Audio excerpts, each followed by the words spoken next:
Hello, it's Ask Allison time. Yeah, it's been a couple of weeks. I dropped the ball a little bit, didn't I? Well, I don't even remember what we were going to talk about, but what we're going to talk about is I discovered a blog that I wrote several years back, and it made me laugh, and I thought we need to do this on Ask Allison because it could be helpful to you today. So the title of today is, which Adele song describes your relationship with your donors? So, seriously, think about it. Which one of these sound like your relationship with your donors? Hello, rolling in the deep, I miss you, all I ask, million years ago, send my love. We're all in this together, and as fundraising professionals, we're taught that most philanthropy comes from individuals. I've been preaching that forever. So it comes mostly from people, not corporations, not foundations, individual people. So although Adele is the coolest, most talented singer we know, we don't want our relationships to fit in the Adele song category.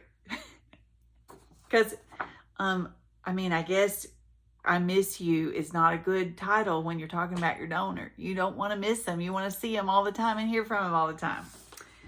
So why is it in development we have so much work that has to be done and there's not enough hours in the week that we're always at our desks trying to keep up with everything and in the office instead of out visiting with our donors? We can't put them on the back burner. So I was always wishing and hoping I had more time, and I was struggling with how to get all of it done. And so I had to be segmented in my scheduling and I had to figure out how to make time to visit all those people, because there are donors that would love to hear from you on a regular basis. That's not about, just about the appeal letter or the special event, but just hear about you and hear some of the great things that are going on. So you have to schedule the time. I've said that forever, and I'm still learning it. I'm still bad about wondering why I never have time for such and such, and then realizing I haven't scheduled time to do it. It's that simple. So if you're feeling like I feel too, like you're still not seeing your donors and building those relationships like you should, then you've got to flip a switch and flip your calendar and quit listening to your old playlist of wishing and hoping and longing that it was going to get done. And we got to change it. We got to jazz it up. So here are some, we want to treat donors the same way we treat our best friends and our family, like our mom or our dad or our kids. Like, we want to have them in a category where they're being seen. We're checking in often, short and sweet. And you can do that through your e-newsletter, your e-blasts, your personal emails, your paper newsletter, handwritten notes.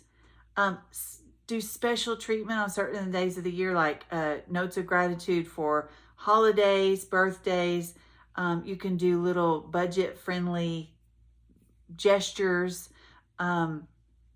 There's all kinds of stuff. Anything you have with your logo on it, appreciate them by sharing that with them. Thank them for their contributions over and over, and then just stay in touch. So you want to set the goal. We've talked about this forever too, that you want to recognize and thank a donor 7 times. And here are some ways to do that. Just keep thanking them. Even if it seems like overkill, just give it amount of time where it doesn't feel icky and thank them again. You've got to have your stewardship plan. So if you don't have a stewardship plan, I have a sample that I'm willing to share with you. Just drop a comment or send me an email and I will share a sample stewardship plan. But you need to create one and stick to it. You want a donor list. So if you could do it monthly. Now, a lot of people are getting away from listing their donors in a newsletter every month, But if you do an e-blast, what a great way to say thank you is thank you August donors, and then you list them in the e-newsletter. What is that going to hurt? It's not the amount. It's just thank you so much for our August supporters. We appreciate you. Add a thank you letter from a participant or recipient of the services you provide. Have them write thank yous to your donors. They love that. Send the e-blast, the newsletter. Send something once a month that they can see. And make it where it's not long, because people don't seem to have time to read emails. It can just be a story or 3 bullets. Just make it simple, more simple, and something. Think of what you would read. And here's another rule of thumb, and it's bad. Don't come at me with this, but if you tend to get on your phone at the stoplights, think of what could you read really fast and be totally rejuvenated if you were able to read it within the timing of a stoplight. That's when people are checking their email and they're glazing and glancing and skimming. If you've just got a quick story, they have time to read that. That just gives you the mindset of how long people have attention for. Board members can write thank you emails. Executive directors can help write thank yous. Social media shout outs when appropriate.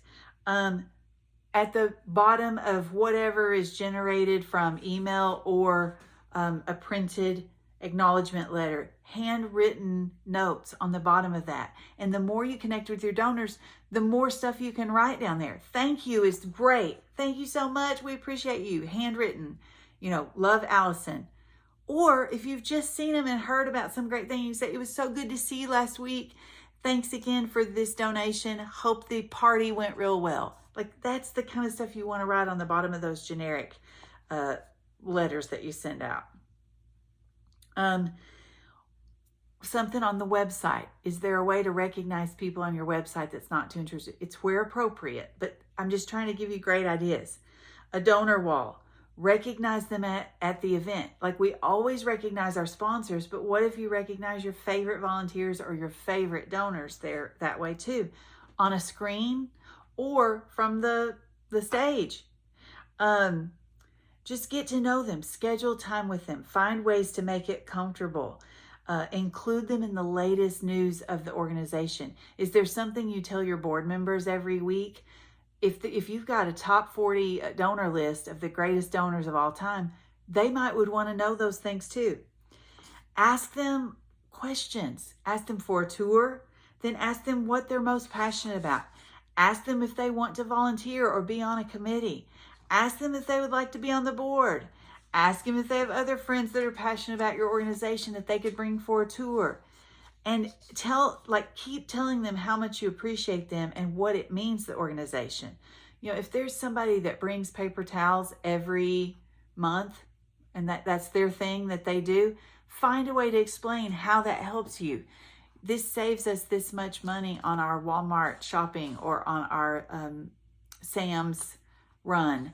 And we're able to utilize those funds that we normally spend on this over here on this program thing because of you. Keep connecting them from the inside out. Get board, staff, volunteers, committee members involved in thinking of people that would be interested in helping too. Keep everybody engaged and don't have them just waiting for the next meeting. If you've got a group of people that love to do stuff, think of stuff they can do all along the livelong day and not just meeting to meeting. Have each person create a Frank list. Have you ever heard of the Frank list? And invite people. So there's friends, relatives, acquaintances, neighbors, and the kids' friends, like the sports and the school connections. So the Frank list. Make your own Frank list. Have the staff make a Frank list. Friends, relatives, acquaintances, neighbors, and the kids' circle. That's the Frank list. So how do we, if we're going to do all this stuff, how are we going to do it with all the other stuff we've got to do? Well, we got to figure it out. We got to figure out a way to create our stewardship plan, which I have one you can use as a cheat sheet to start. And then you got to figure out how to implement it and work it. So look at next week. Look at your schedule. Is there any time? If there's not, look at the next week. But pretend you see a day that's kind of like next week. Schedule schedule a couple of hours to really strategize and look at this and see what you could make work with your stewardship plan. And so just put on the calendar an appointment with yourself that says stewardship plan, donor scheduling, whatever you want to call it, but you have to put it in your calendar. You have to, or it's never going to get done, because you've got to create the appointment with yourself to have that urgency, or you're going to continually forget to make it happen. So after you've got your planning day, your planning session, that's next week, your donor scheduling or your stewardship or donor action list, whatever you want to call it, but you're going to take that time to plan. Look at your weeks in general. What is there a day that you're already out of the office, or you're dressed up a little nicer for a meeting, or you'd like a day that really doesn't have much that you need to be out of the office, and you can call that your donor day, and schedule time to make appointments or set up coffees or phone calls or to send so many emails that day to get the ball rolling. Because out of the blue, it is weird to say, would you like to go have coffee, if you don't really have the relationship yet? Well, you have to build up to that. So you can start with putting on there to send so many emails with, and I can give examples of that at another time too, but emails to start re-engaging or reconnecting or connecting, so that you build up to where it is comfortable to go to coffee, or it is comfortable to see them at some event that y'all are both going to be at. But tell yourself you're going to have a donor day every week, and maybe it's a half day, but something where you're going to be out of the office or working on touching base with all your donors. Is it Tuesday, Friday, Thursday, Wednesday, whatever you choose, make it recurring on your calendar. Donor day or donor love or touch base connections, whatever you want to call it, but make a day or a half a day recurring every week that you're working on this. And it's your all your donors. You can segment them in the top 40. You can segment in the mid-size range. You can segment to have a certain day that you work on the people that are $10 a month donors. However you want to do it, you just have to make the time to do it. So, setting up your list and segmenting it and figuring out who you're going to contact, that's going to take probably a session also. So once you figure out your day, then figure out what day you're going to prep for your donor day, because you can't just wake up that day and know that you've got appointments at Starbucks until you prep to get appointments at Starbucks, or you prep the certain emails you're going to send. So you have to realize that you have to schedule a couple of hours of time every week to prep for that day so that you're ready to go. So it can be like donor scheduling, whatever. Make an appointment with yourself. So you can. I'm sorry, I got distracted. That happens a lot. But I was reading this where it says, when you want them to meet you for coffee, you could say, "Hello, it's me. I was wondering if after all these gifts you'd like to meet." Like the Adele song. "Hello, it's me. I was wondering if after all these gifts you'd like to meet, to go over how much I love you." That's a snippet of the song, but you get what I'm saying. So that's how you start it.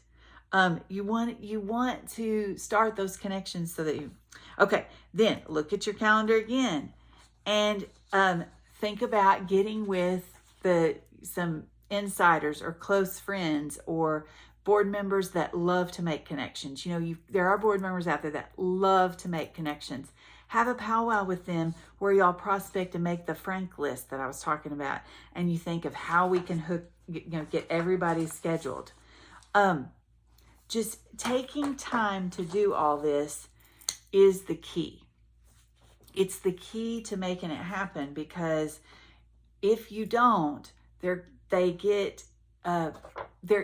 inundated with information from all the other organizations.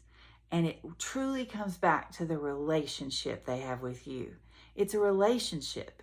But if you never take the time to get to know them or connect them on a different level than just the organization or just the appeal letter, then you're missing some quality time with your donors. So it's very important to take this time and figure out how to get it on your calendar to have your donor days. You want to make them a priority. You want to be able to tell them anything that happens and know that they care because you spent that time with them. So this is the way to do it. Look at your calendar, schedule your donor time, and start with engaging, re-engaging, deciding who needs to be targeted or who needs to be updated or who needs to be engaged, and get a plan and then figure out ways to sneak in there into their lives and get to know them. It's going to bring you joy too, because nothing feels better than saying thank you. But there's nothing better than when you connect with someone on a whole different level that you didn't even know you would be so connected to. So let's work on this. Let's work on our donors and work on our playlists so we're jazzed up and we're not just talking to a donor when it's time to ask them for money again. Yay! Ask Allison. So today is Ask Allison which Adele song describes your relationship with your donors, and go forth and figure it out. Let me see if there's anything else I forgot in the connecting, 7 ways to say thank you, find ways to get them engaged and involved, and then the only way to figure it out how to get it done is to put it in your calendar. And maybe it's not once a week, maybe it's once a month. Be realistic. I've seen what calendars look like. Mine's still crazy, and I work a different type of hours, but there's never enough hours in the day for me to get the stuff I want to do. I have to schedule it. Have to. Schedule it in my calendar. There's something I keep forgetting, and I finally put it in my calendar, and guess what? I got it done because I put it in the calendar. It's crazy how that works. But when it comes to stuff like this, like we know we've got to get our donor acknowledgement letters out. We know we've got to have that appointment and that committee meeting. All of that's on our calendar. It's this stuff that it's easily can be put off that slips through the cracks. So I challenge you to use your calendar for more than just the donor visits. Try to figure out ways. One of the things that I did, which was crazy and they still make fun of me about, but I scheduled Mondays was kind of my donor database day, and where I processed the donation letters.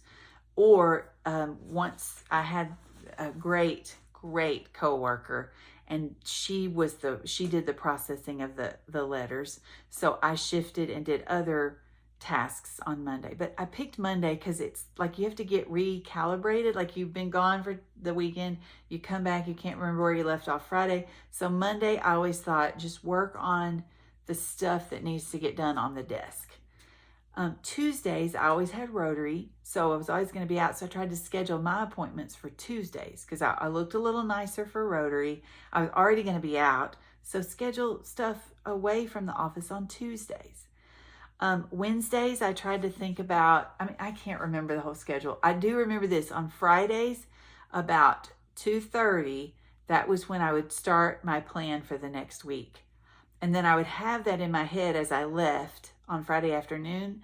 I would have the plan so that Monday when I came in, I wasn't trying to figure out where I left off. I had it all right there in front of me, or on my task list, or on my calendar, or I knew where to pick up. And so when Monday, once I got re-engaged and into my office, I could look at what I was doing Friday afternoon and see that I had planned it all out. So that always helped on Fridays. I hope this helps. It sure helped me, but I'm guilty of backsliding every day and not getting stuff on my calendar. So Don't be like me. Go forth and conquer. Make it happen. And I'm trying to think, what song would we want our donors to say? I love you. I love you. I don't even know what song, there's a ton probably titled I love you. But think of that. I love you. That's what you want your song to be for your donors to you. Have a great weekend. Oh yeah, it's Friday. I think this was supposed to be on Thursday, but today's Friday. So have a good one. Talk to you soon. And don't forget, ask Allison.